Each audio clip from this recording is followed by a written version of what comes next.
Wala pa At at all. also, magkaiba yung, kumbaga magkaiba yung how you advertise the songs, the music, di ba? Kailangan talagang pupunta kayo ng radio station, TV guestings, talagang mahirap.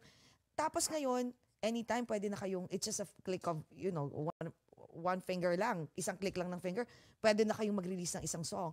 So ano yung difference? Ano mas mahirap? Yung dati o yung ngayon? Dati, syempre. Mas Because mahirap. mas mahirap yung dati because material-wise, ang hirap kumuha nung paghuhugutan, listening materials like Wala. kanta. Ngayon, isang click mo lang yan eh. Kumbaga, sabi nga nila now, it's parang walang excuse na hindi ka gumaling sa kahit anong endeavor pa yan.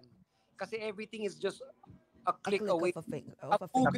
A Google search away. How to do this, how to do that, how to make that. Nandiyan na lahat. So, Pero, make the most of it. oo, pero Dati ang hirap. ang Maraming ang haba ng process kasi pati manual eh. Yung promotion, pupunta ka sa radio stations. Yeah? Na bawat isang single, Ray? Radio Bob, tour, yung mall tour. pati mall tour. As in my buong God. Pilipinas. Oo, para kailangan makarating yung sa puntahan. in radio station sa buong Pilipinas, sinusuyod mo yun. Ano talaga? Golden age talaga ngayon ng communications. Ang dali ngayon. Mas madali. Pero may double side, Oo. double, parang Ano yung may isang side? isang side, syempre, mas maraming competition.